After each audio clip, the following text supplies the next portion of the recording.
good afternoon, or Mahlzeit, as we say in Germany at this time, still maybe.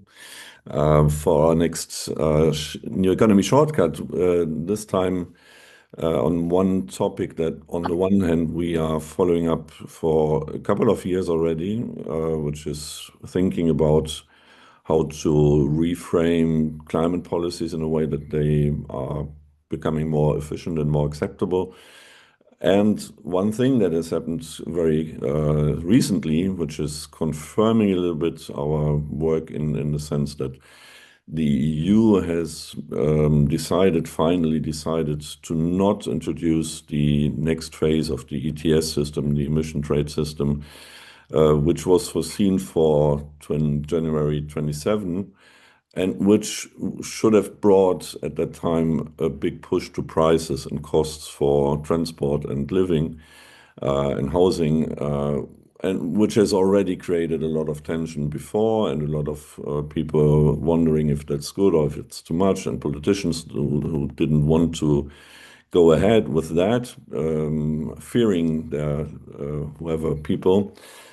And this is, in a way, a next confirmation of something which has happened frequently, like some years ago with the yellow vests in France and other.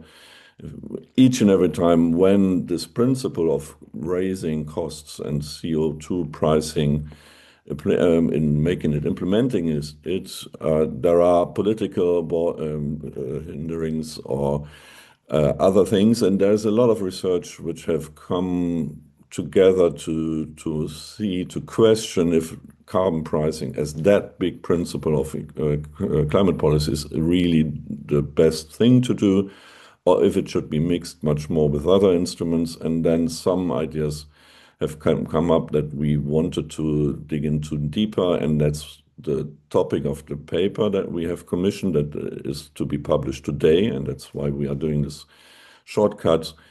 Maybe there's an alternative to just go ahead with carbon pricing and to more handle it. Eric and Isabella will talk about this in a minute. And that, for us, was a very good opportunity to now wonder if this could be a solution also, if this could help the EU to make a better framing on climate policies. For the time being, it's just pushed 1 year, ETS 2, but that doesn't really solve the problem. And that's what we want to discuss between the fundamental ideas that we have developed, or the authors of the paper have developed, and the practical issues for ETS, and also for other topics like premiums for for electrical cars and so on, which go in the same direction, turning things around in the other way. So that's just to put the setting, to give the setting, which is a little broader. And to start, I'm very happy to have some excellent experts in the room. I already mentioned Eric Lonergan, known for a lot of people in our field, and who has worked a lot on energy and transition questions. Isabella, who's working on the topic in our forum, and Bernd Weber, who's leading and who's been funding and leading the think tank EPICO, who's very much also working and has recently written a paper on how to reform the ETS2 and how to better handle the problem, and is very much into this topic. We are still waiting for Sven Giegold, I think. He should be there in a minute, who's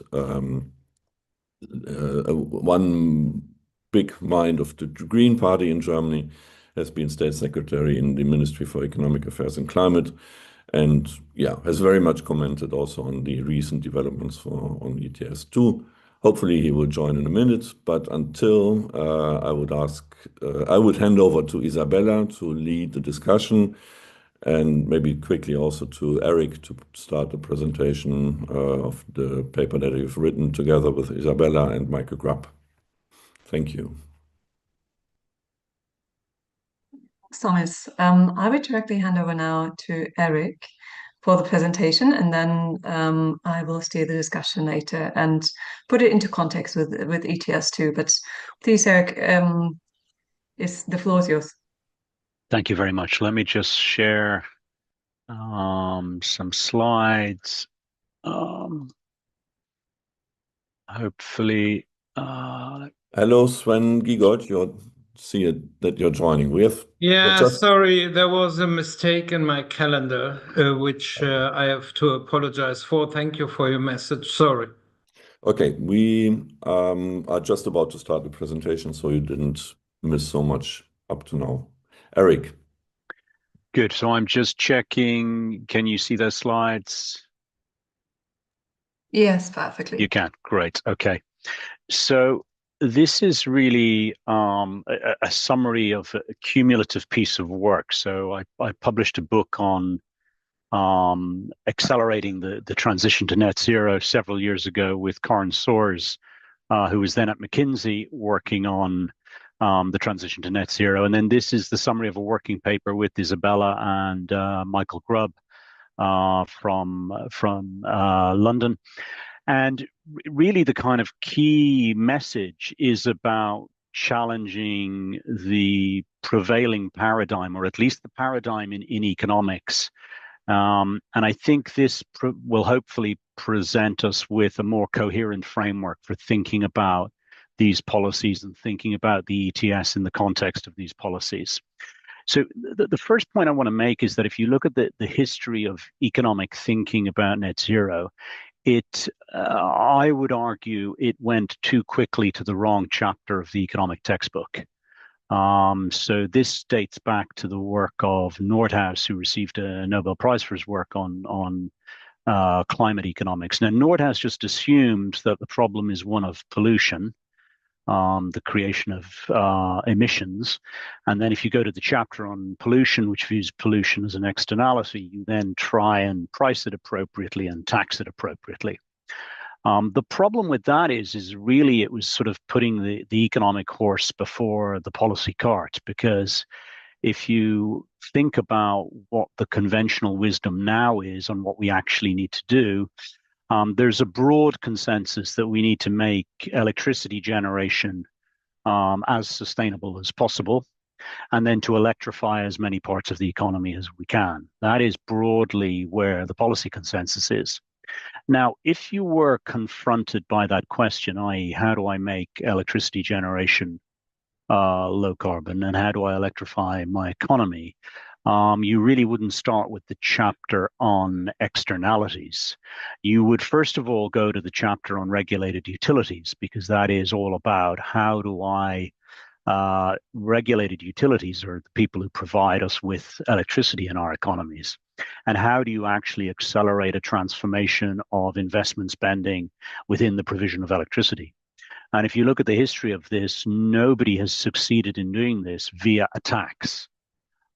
Taxes have been used to, for example, try and reduce our dependence on things like coal, but broadly that's been driven by regulatory changes. If you read about the economics of regulated utilities, the biggest policy lever is in fact the cost of capital. And that's something that we're going to come on to. And again, I think one thing that you'll notice as a theme as we kind of dissect the economics is you see this is where successful policies have actually worked. So if we look at where there has been success in dramatically increasing the provision of wind, solar, other forms of sustainable electricity, it has actually been done through a combination of targeting the cost of capital and changing the regulatory environment. The China being the most extreme case in point, but you can also see other examples in the US and the UK and across Europe. The second point about where the focus on externalities goes wrong is that we don't just want to price an externality correctly, which is all that matters in the textbook. We also want to change behavior. And so, in fact, it's all about changing behavior. So imagine we, got the perfect carbon price, but nobody changed their behavior. We would still face the same issues in terms of climate change. So what matters here is C on this chart is the price elasticity of demand. So now what's interesting here is if you go to the economic chapter on price elasticity of demand, we want to change price elasticity. What do I mean by that? Well, if we change the relative prices, say, for example, of, you know, whatever it is we're trying to say in transport, we want to get a very significant price response. So if you want to change price elasticity, actually what you need is the creation of substitutes. So what you start to see now is a sequencing emerging from, I would say, much better economic analysis. First of all, you need to target the cost of capital, the regulatory environment of electricity generation to accelerate the sustainable share in generation. Then you need to target the creation of substitutes in critical industries, which we'll come on to, it actually affects one's policy mix. And really, it's only the final component is where you then target relative prices via taxes and subsidies. And then you get the strongest response from the relative price target. And just briefly on this point, if I give an illustration of, say, the transport sector, you can see how you end up with very different policies. If you simply use a carbon tax and target fuel prices, you can take a case in point would be somewhere like the UK, which is the highest carbon taxes on fuel for transport, and yet has very low penetration of electric vehicles. So because the fuel price is price inelastic, we've already invested, we've done our capital expenditure, we've already bought a vehicle, all that you're doing is pushing up the price of our fuel. It's price inelastic, so we just pay a lot of taxes and you actually don't get much change in terms of emissions. So you end up sympathizing, for example, with the yellow jackets in Paris because it's bad economics.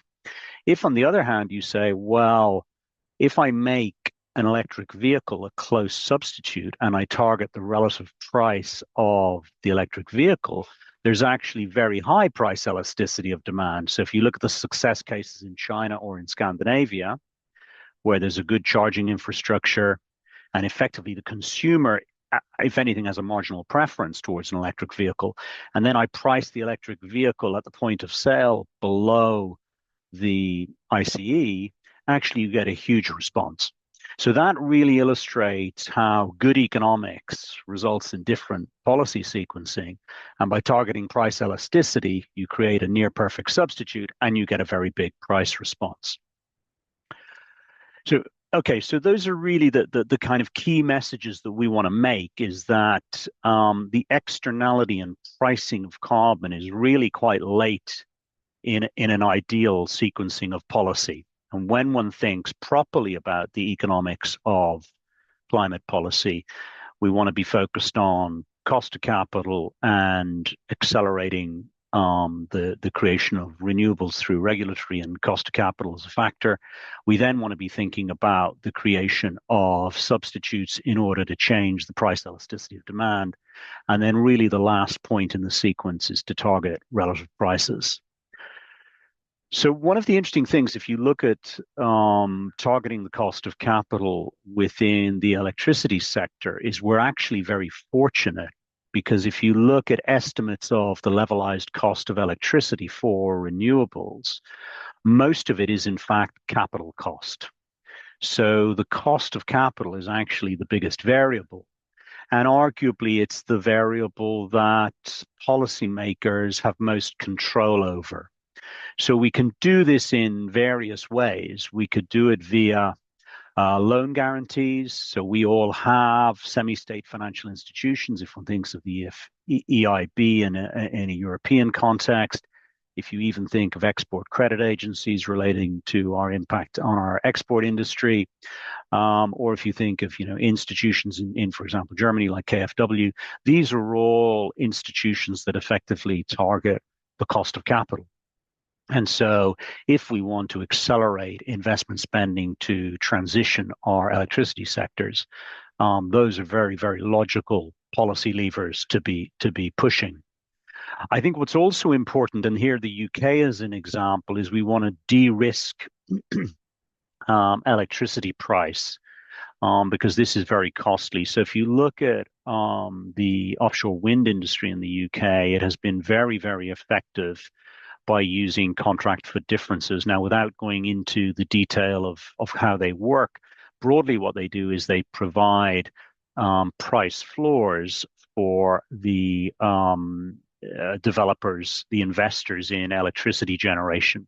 So you're effectively trying to reduce electricity price risk to people who are investing in renewables. And this has a profound impact on the cost of capital and therefore the willingness of that sector to invest, of the private sector to invest. It's also, frankly, very sensible insurance, if you will, for the state to be providing. Because in a sense, as the general public or to the economy as a whole, we want to have lower electricity prices. So if we provide insurance via a contract for differences again to the private sector against very low electricity prices, in a sense, that is a a sharing of our utility functions that is a net benefit, but also has this additional benefit that it dramatically lowers capital costs and hence completely changes the economic equation for the private sector investing in renewables. So again, I think what's interesting about this is when you do good economics and focus on the correct chapters of the textbook, you are much more focused on using the public sector balance sheet to target the cost of capital. And I should say again, what's very interesting about this, and we'll come on to it at the end, this has important implications when we're thinking about fiscal cost, because a lot of these interventions may in fact be self-financing.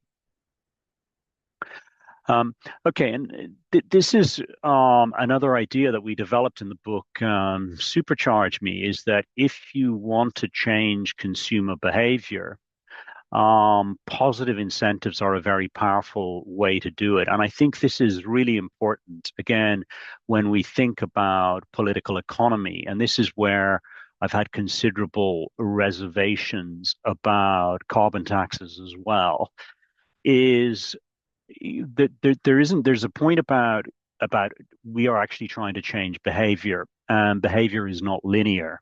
So what you want to do in policy design is minimize inconvenience for consumers and maximize the incentive.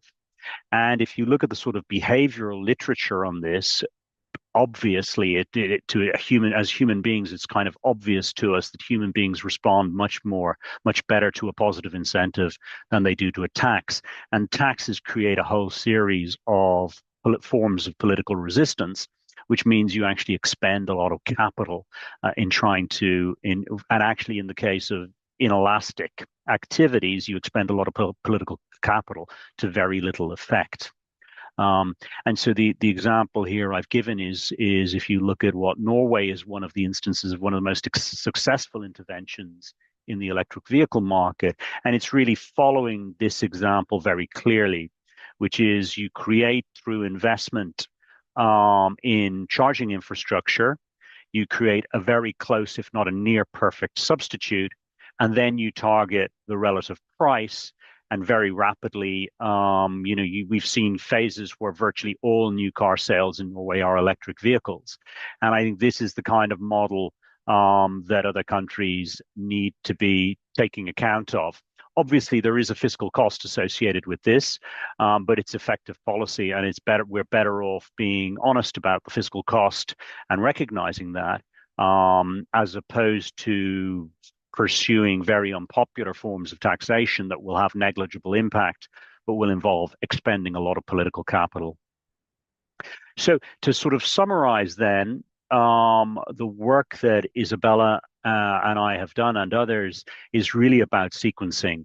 And so the sequencing that we advise is to really central focus of policies on cost of capital, the creation of lower electricity prices via renewables, then subsidizing. There are varying degrees now whether subsidies are necessary or not, but targeting relative prices and price elasticity of demand.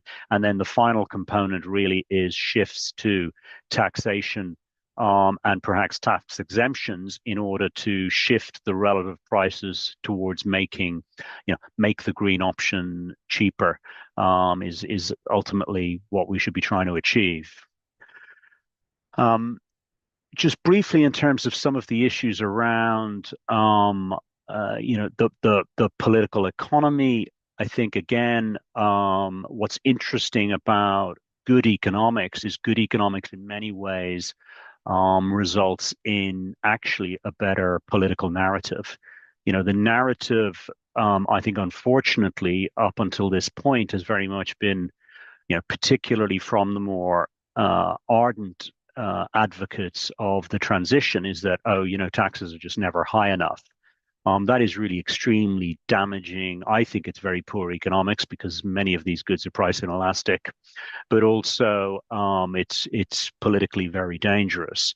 When in effect, the better economics is really about capital expenditure, investment in cheaper electricity, investment in new forms of expertise. So how do we become experts in handling intermittency?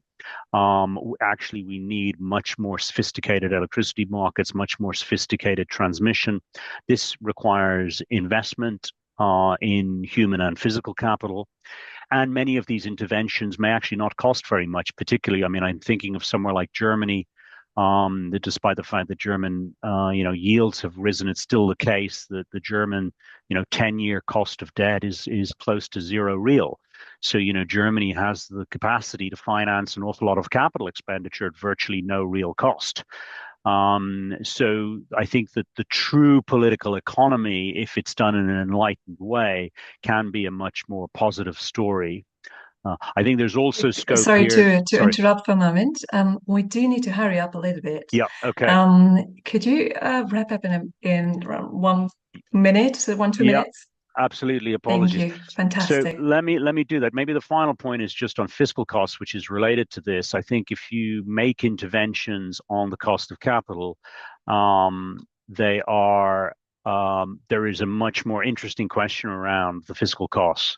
So if you look at organizations like KfW, or if you look at export credit agencies that, semi-state financial organizations that have provided credit guarantees or subsidized interest rates, these have all actually generated profits to finance ministries.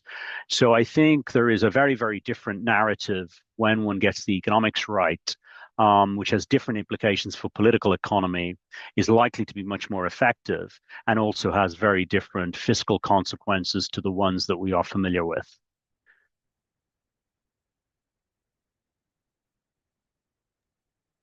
Okay, so why don't I leave it there and hand over to you, Isabella, and apologies Amazing. for overrunning. Thanks a lot. No, all good. Excellent presentation. Thanks so much. So I think the beauty of this paper is that it's both rigorous in the sense that it applies fundamental principles of economics, and it's also pragmatic, right, in the sense that it stresses the realities of how consumers behave and what is politically feasible.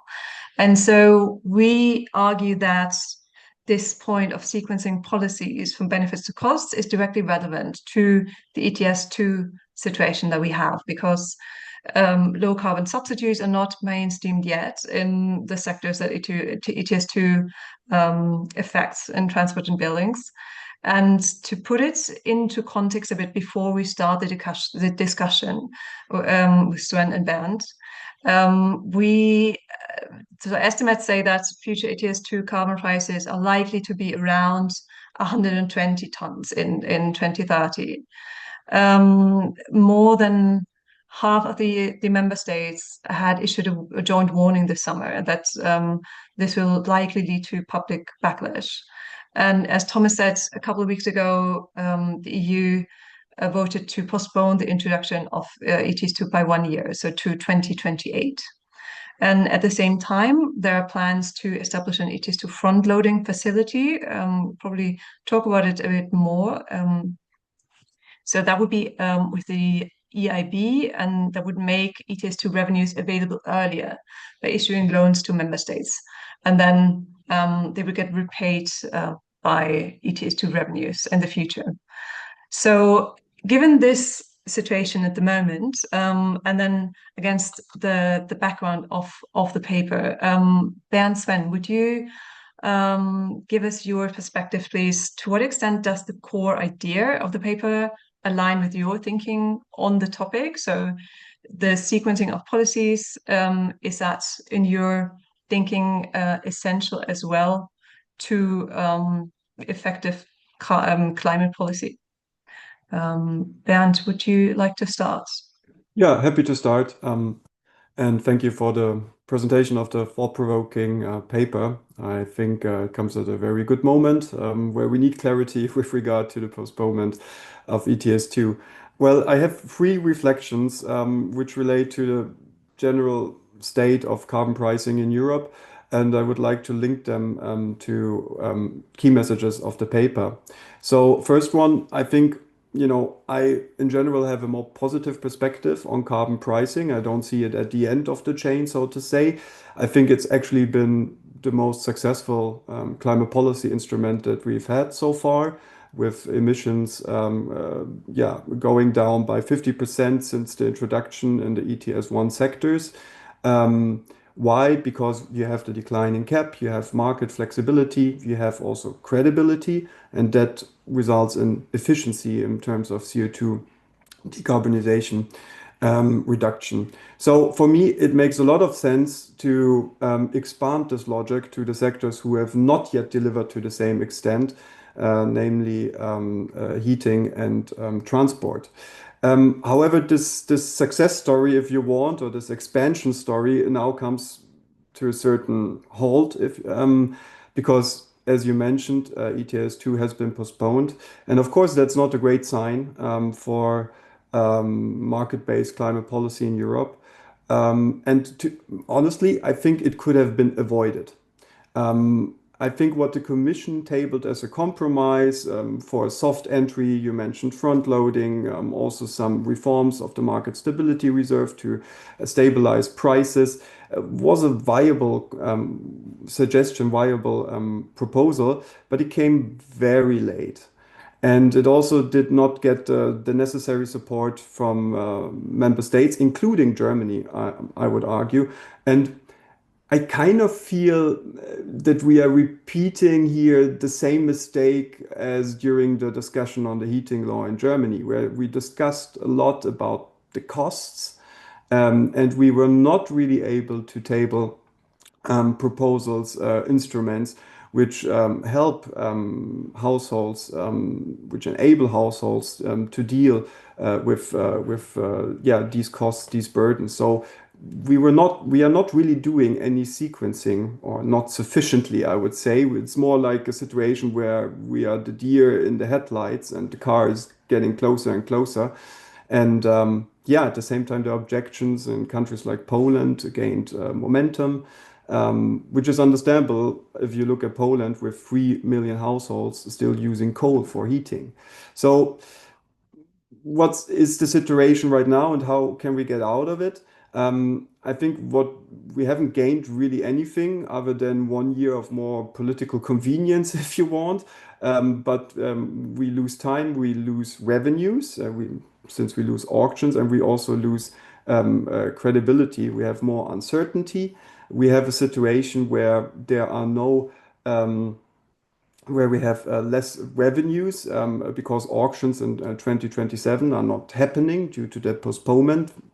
Revenues that could have been used also for support. And here I think is an important point that I would like to make with regard to sequencing, which I see a little bit differently. Sequencing is great, however, you need the revenues for that. And I think this is where carbon pricing comes back in my view, at least in the current political environment, because it provides you with the revenue. So for me, it's not either sequencing or carbon pricing. I think the two are very much complementary. So what's the way out? You mentioned it, Isabel, before. I think front loading is definitely part of the solution to this puzzle. And I think it's very much aligned with the logic of the paper as well. So what does it mean? It means bringing forward future ETS revenues before the carbon price bites, so to say. And as you mentioned, you can do that without issuing new national debt if you use the European Investment Bank. And you can use that money for investment, for incentivizing investment right now. To give an idea of how this could look like, we have quantified that at EPICO. And the example that if we just manage to front load 50% of the ETS2 revenues from 2033 to 2035, and we assumed a very conservative price of 65 euro per ton CO2, we could mobilize around 50 billion in Europe right now, and which we should use right now. I think it's a good idea. I think actually it's the best idea that we currently have to defend ETS2. It helps us to enable households to deal with CO2 prices. It also helps to lower these CO2 prices because you get more investment at the beginning, so the curve is not as steep later on. Politically, it creates some kind of political buy-in of member states. If you use the money, it's more difficult to attack the system afterwards. And financially, it can help us to bridge the gap that I've mentioned before in the Social Climate Fund. So to sum up, I really think ETS must not fail. If that happened, the fallout for climate policy would be much bigger. I don't think there's any credible plan B. I don't think that there's a lot of money for investment if we don't use the revenues. And also, I don't think there's an appetite for more regulation in the current political situation. So defending ETS2 is key, and front loading for me is kind of the life insurance of ETS2 and its start. Thanks. All right, thank you. Thanks, Bernd. Sven, over to you. What are your thoughts on this? What are the implications? Well, basically, I agree with Bernd, but I would like to make at least one key supplementary argument, which I have not yet heard. I think by many who do not know the European institutional setting that well, there is a basic misunderstanding about the whole nature of ETS2. ETS2 is not mainly a pricing instrument, and I think that is the main misunderstanding in the argument made by Eric. It is mainly a tool which automatically enforces a certain emission limit. That is absolutely key to understand. So the whole debate about ETS was by some actors in the political sphere used to justify it as a pricing instrument, saying regulation and use of public budgets is bad, but a pricing mechanism, that is a great market tool, and therefore this is always the way to go for. I agree with a lot of Eric's environmental economics arguments why pricing is in many areas of climate policy not the most efficient tool. It's not the most efficient, and it also has distributional consequences and political consequences, which above a certain limit are unbearable. I share this. But in Europe, this is a misunderstanding because Bernd has made the point that ETS1 in the sectors covered was very efficient. Why was it so efficient? Of course, Europe could have also made a lot of regulatory policies like the RED for renewables. We could have had specific rules for coal power plants, gas power plants, and European climate law. And then every problems to implement in the member states the respective law will be then chased by the EU Commission with treaty infringement proceedings. All this is cumbersome, open to political attacks. We know my experience of 12 years in the European Parliament, Europe is basically a history of failure of implementing its own legislation because the guardian of the treaty is too shy to implement, in particular when it is about France and Germany, but also in many other cases. And ETS1, and that is so great about it, has basically avoided all these problems because it is a self-enforcing limit. Now, therefore, it was so important to German European policy making to get an enlargement of the sectors covered by an ETS system. And I was very proud having led the operation in council to build the majority for ETS2. Therefore, of course, I do not like that my old friend Thomas Fricke is now commissioning studies why all this was bullshit. Yeah, so I dislike this very strongly, and I also think it may be understandable economics, but it is certainly bad European policy making, because in Europe taxes are always consensual. Even if we would have created a tougher European climate law, always we would have the Commission in between in order to make sure that member states actually apply the regulation. ETS2 is much cleverer. It is self-reinforcing. The price signal shows everyone we are not on track. And therefore, there is pressure for all member states, but also for European policymakers to make sure that the actual limits in the law are implemented.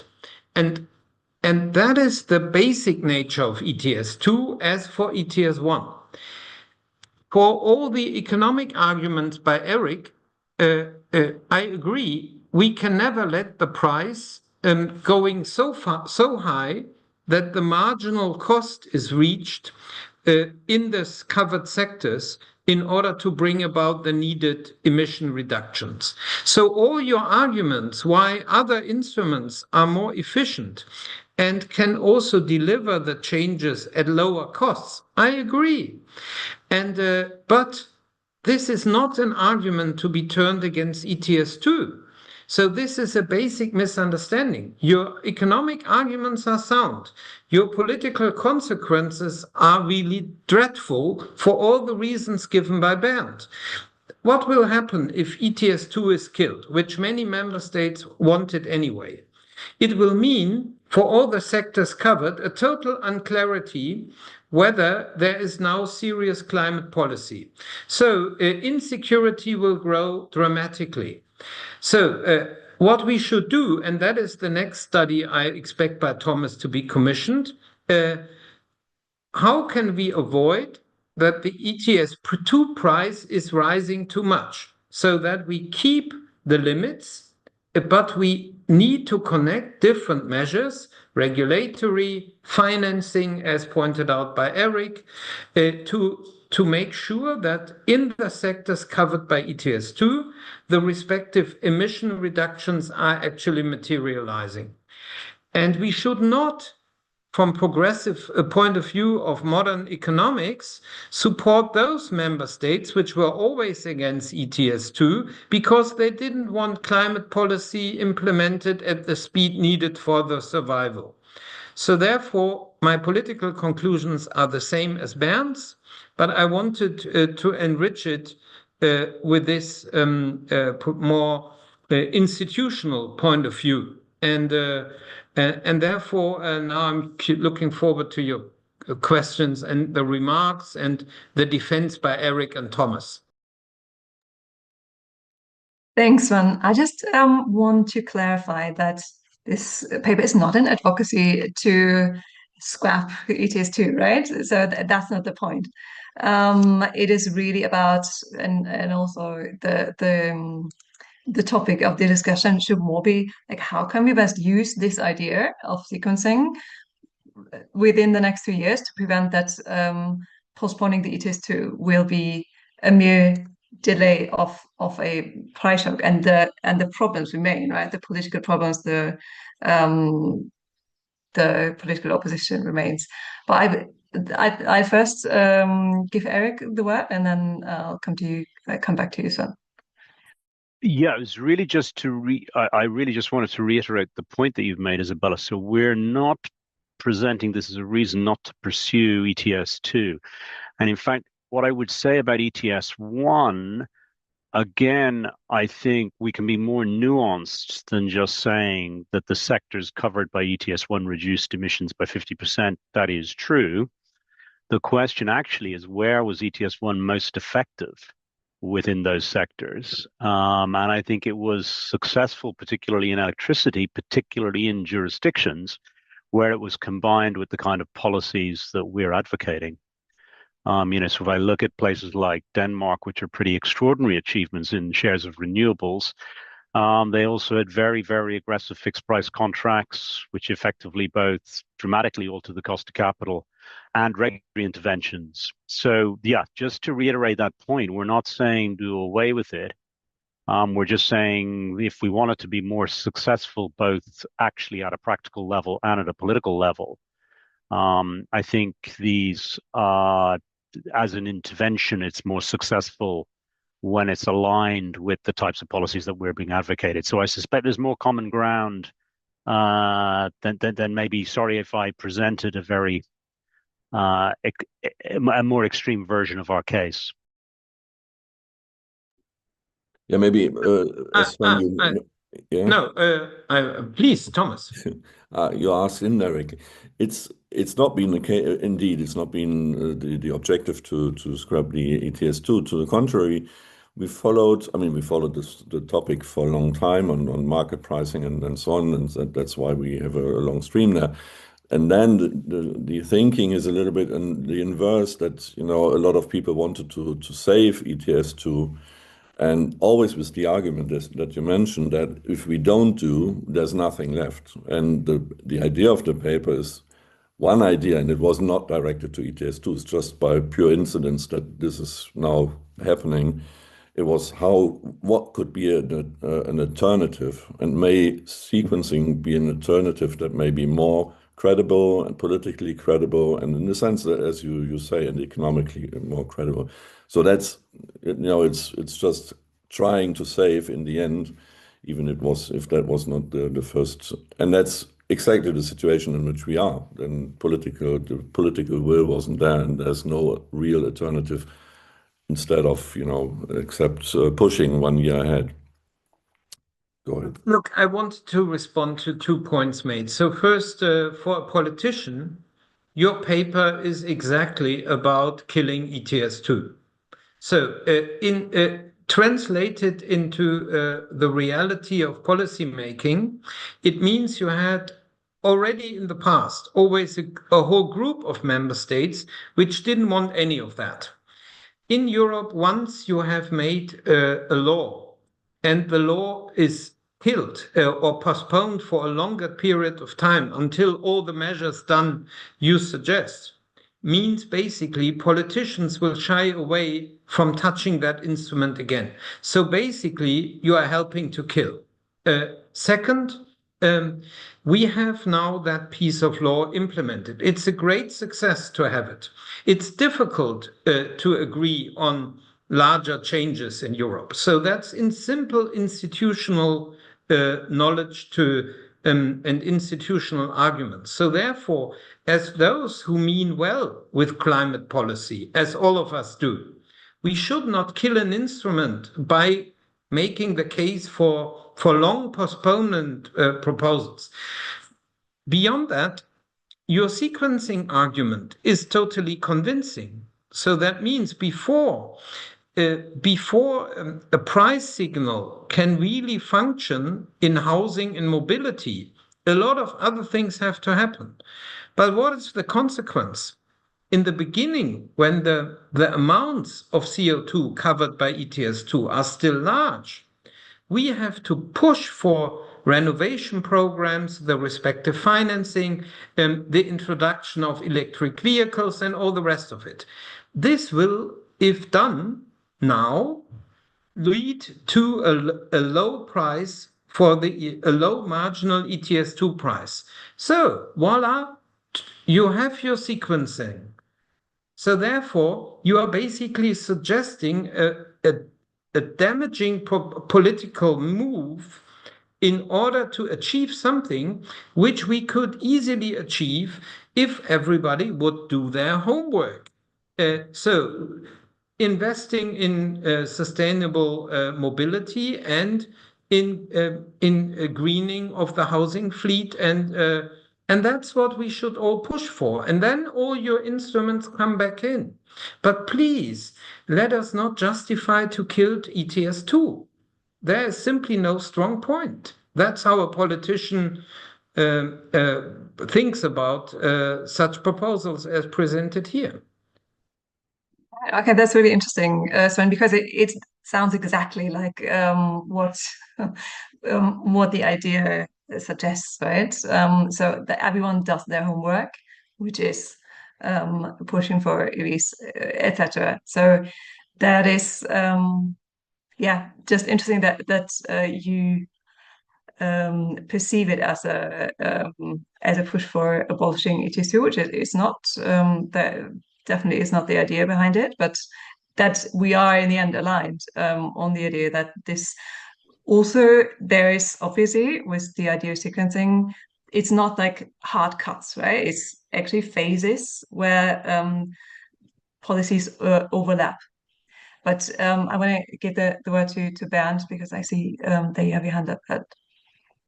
Yeah, thank you. Just very briefly, of course, I echo what Sven has said. The ETS is a big achievement. ETS2 is a big achievement. It's too big to fail, if you want, and it should be not postponed further, by no means. You mentioned the homeworks, both of you actually, and I think we have not done our homeworks, to be honest. I mean, if I look at the social climate plans the Commission has requested, they were due this summer. Almost no country handed them in on time, which basically signifies that countries were not really looking into a sequencing, if you want. They were not really looking into what should we do to be prepared once the ETS2 starts. And sometimes I really wonder why. I mean, Germany might be related to the political situation, new government, so on and so forth. I don't know if Poland even considered that they want to postpone the ETS2 or get rid of it anyway, so they wouldn't do it. I think there's still a risk that Poland will simply not implement it, at least when I talk to Polish actors. So homeworks have not been done really. And also not been done on the German level. So it's not only Poland. It's the same for us. If you recall the whole Klimageld discussion and so on and so forth.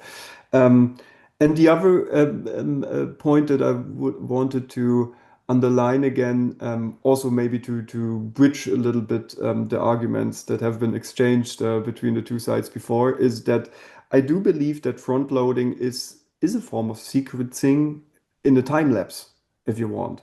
So, I mean, you won't postpone ETS2, but you use the money from the future to invest in the present.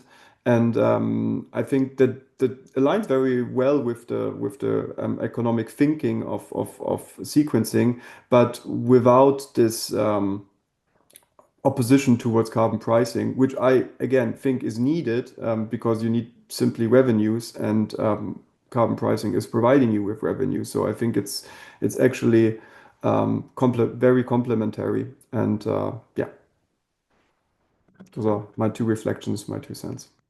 Okay. Maybe just when I mean, I think our influence on the Hungarian, Polish, and other public and governments is probably not too high, so you don't have to fear that our paper will change their minds. They have already changed, and the paper's published today, and maybe we worked for before. I think it's a fact. It's a fact that there is a lot of resistance and there's a lot of political difficulties. And our thinking is maybe we should just make it more attractive, make the ETF as more attractive and function more efficiently to then make it easier. But that's, I mean, you don't believe in that. We believe in it. It's a political question how you get out of it. I think what Bernd is saying is more, in a way, more constructive. Why not change ETS by front loading or integrating? That would be a question that I would have to you also, Sven. Why not integrate this idea of sequencing by sectors into ETS2? Is it, I don't know, maybe it's impossible, it doesn't work, but that would be one way to get it in, to say, well, we should not do that all in one time, but we should have criteria that show us if a sector is ready for carbon pricing in the sense of that Eric has developed, and then we are doing it in phases. Maybe you will tell me this is politically impossible. We're happy to have had this. I understand, but that's a little bit our question, much more constructive, and really, I mean, the goal is not to kill ETS2. Eric.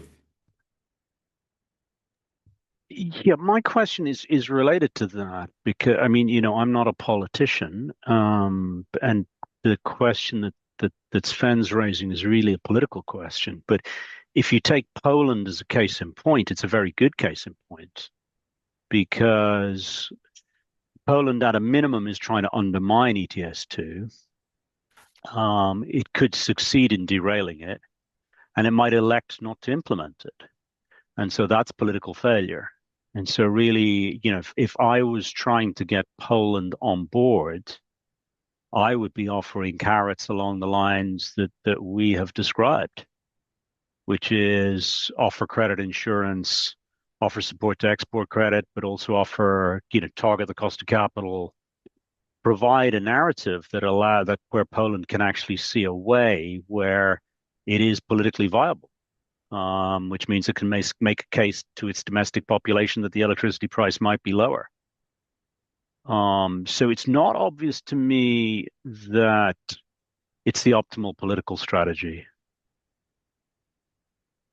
But I'd be very interested to get Sven's and others' Sven, thoughts on do you want that. to respond to that?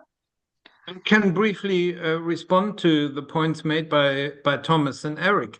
So the economic argument which I made was that if we are serious with the measures in terms of financing and regulation, and we have implemented enacted the right laws for this, then we have a certain sequencing inbuilt already. So therefore, you are trying to achieve something politically, which is already built into the system. So therefore, if we are all serious with doing our climate policy homework, then we have already the respective measures. So Germany, for instance, you demanded to use more public debt to put into climate policy. This is what the German Greens got. 100 billion will be used now for climate policy if it wasn't misused by the current government for simply filling gaps in the ordinary budget. But there is already the use of the financing capacity of the German state for climate policy, as you were arguing quite rightfully, and most international economic institutions recommend us to do so. So basically, you are inventing something which is already in the system. And even this 1 year ex ante measure is already in the fine print of the ETS2. So therefore, this was already discussed while we made the law. So therefore, that Bernd is supporting it, and great, welcome to the club. It's already part of the deal. But one point, because I built with colleagues the majority in council, we understand very well the different preferences of the different member countries. And speaking very openly, ETS2 was only possible because Russia attacked Ukraine. I experienced it in the council. There was no majority for it. Only after this dreadful attack, there was a moment when member states said, look, we have to break that dependency on gas. And then in that moment, there was a possibility. Political will has been reduced since. And therefore, sitting somewhere as intellectual, reflecting about it is one thing. building a majority in the European Council is quite a different thing. And that means there are member states which shy away, regardless which financing and economic clever tools you offer, which shy away of really changing fast the way how people are mobile and how they heat their homes, in particular the latter. And therefore, they would like to get rid of any serious European law. And this ETS2 is basically indicating that all member states have to tackle that issue for geopolitical reasons and for climate policy reasons. And therefore, I can only say you will not, in the new circumstances, find a new majority for a more clever version of it. And therefore, let's concentrate all efforts to get investment into clean mobility and greenhouses. So that's where we should put all efforts in.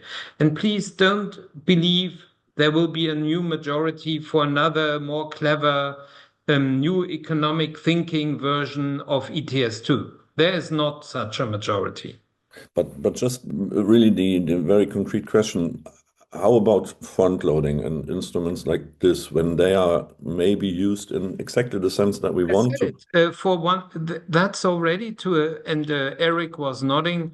This option is already built in as a possibility, and there is already an element of front loading because the payment out of the European Social Fund, Social Climate Fund, will start 1 year before we start with the ETS2. There's also a German argument which we should really not shy away from making. The Christian Democrats who invented ETS2 under Merkel, it was her success to make that a policy option in Europe. They are, of course, they have, we will now start paying in solidarity ex ante payments to countries which fight ETS2 to be implemented. So we will start paying the European Social Climate Fund, but then may never get any revenue from ETS2. That's a very strange position for Germany in Europe. And therefore, front loading can be done. We can strengthen the market stability reserves and so on. These are all options, but of course, the big risk is once we open the regulation, we will be without any regulation in the new majorities in Parliament and Council. But this may be a way to get forward, you know, without maybe bringing these two things together that we have discussed in the last hour. Having using these opportunities without scrapping the ETS2, but having a better understanding, because that's what I feel. I mean, I'm not the author, but I'm very happy to have these insights and discussions by Eric and Isabella and Michael on the limits of carbon pricing and fundamentally.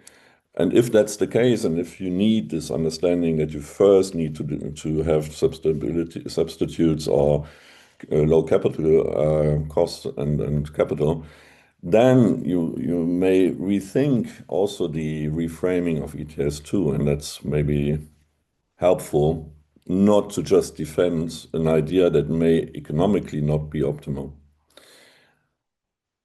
That's trying to bring together. Yeah, sorry, I'm also just struck by, I can't avoid but think about it. I mean, if you consider to whom is the threat of Russia greatest, it is to Poland, arguably.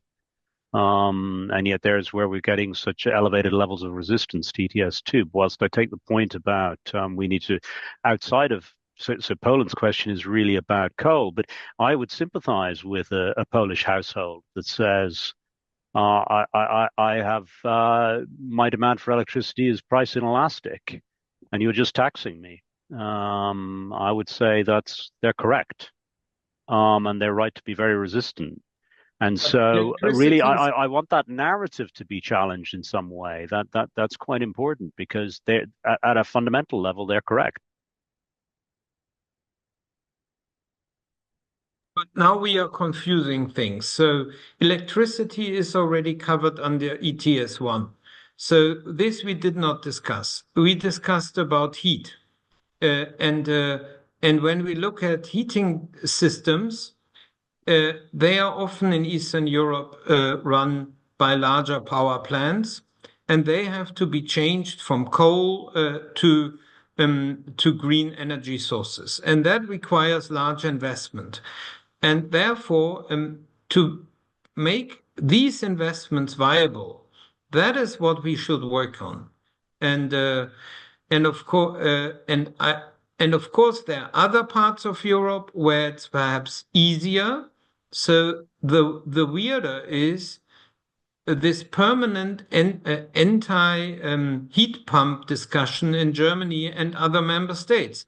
We can quite easily change a lot of our more decentralized heat production.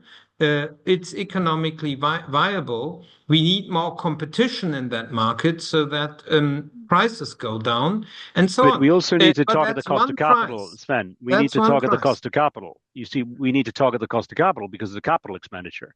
If I have a home and it's heated via coal or another fossil fuel, I need to do a large capital expenditure. And my point is, if we had good economics, we'd be providing green mortgages that give them subsidized cost of debt, and then you can Absolutely. make it viable. But that has Absolutely. not been the direction of travel. Absolutely. And these sort of instruments we need. So in Germany, we provide the financing to make these changes. Other member states don't. So Europe should do much more. And also there with the EIB and other instruments to help them. And I'm all in favor of implementing these measures.